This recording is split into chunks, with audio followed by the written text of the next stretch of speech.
We want to check our clearance between our valve and the top of the piston.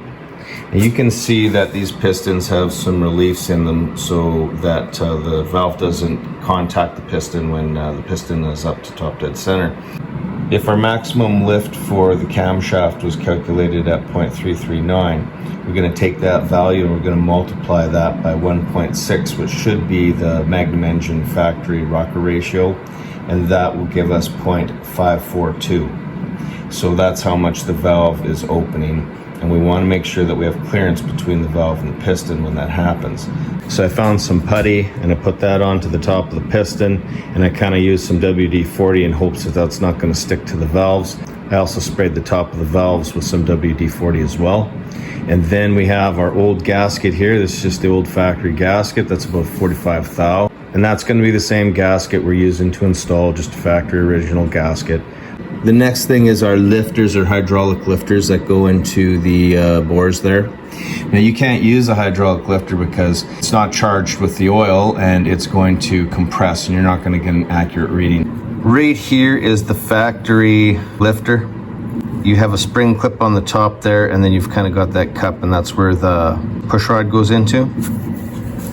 So what I've done is I've taken two of them apart and I broke them down here. So we have that top clip at the top, there's our plunger, then we have this piece here, and then we have our spring. And the way that works is the spring should go on there and then go into the bore here. On this one here, you'll see the top view. This is the top of that. The spring goes underneath on that little dimple there, and then everything would get installed in here. So what we're doing is we're just going to reassemble these. We need two of them, one for the intake, one for the exhaust. We're going to remove the spring, and we're going to take this, we're going to flip it upside down. Now it won't be able to compress and move in there, and that'll make it a solid lifter for our purposes of measuring our clearance between the valve and the top of the piston. We're removing that spring and we're flipping this upside down, and we're going to push that in there, and then we have our cup and then our clip, and that's all you need to do. So we've assembled that one there, and I just want to show you this clip here. So the two open ends, you put those in first, and all you're going to do is just going to push on this until it goes into place. And when I was removing these clips, all I did was I used the pick, and I used the pick on either side to get one side out at a time and then pull it out. All we've done is disassembled those lifters, removed those springs, flipped the caps inside, reassembled them. So with those springs removed, we have now effectively turned these hydraulic lifters into solid lifters. We've got the head bolted on there, and what I do is I just start in the middle here, and then I go in a clockwise pattern. I start there, here, and then I move myself around in a spiral until we've torqued down all those bolts. The instructions say that for this engine, it should be in two stages, 50 foot-pounds to start with, and then finish it up with 105. So we've torqued all those down, and that's a 5/8 socket for the head on that. And then we've installed our rockers. Those are going to be a 1/2 inch socket for those, and I think that's around 17 foot-pounds to torque those up. And then we've got our push rods in, and we have our lifters that we've modified them just for this purpose, and now they're acting as a solid lifter. So we'll turn this around, and then we're going to try and find out what our clearance is between the valves and the piston. After removing the head here, we can see that we have lots of clearance.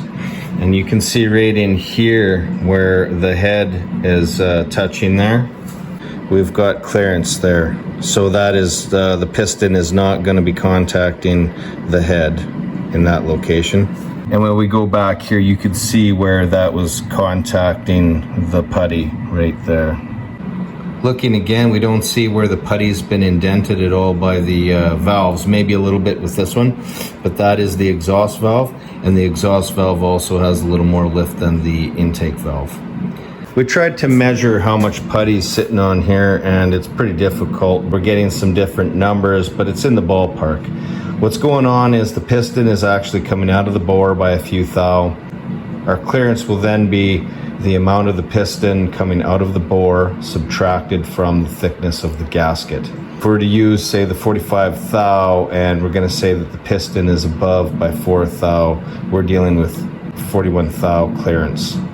Apart from that, the reason that we're not seeing any indentation on the putty here is because when we take a look at our drawing here, this is our top dead center, and as you can see, that valve is just starting to open.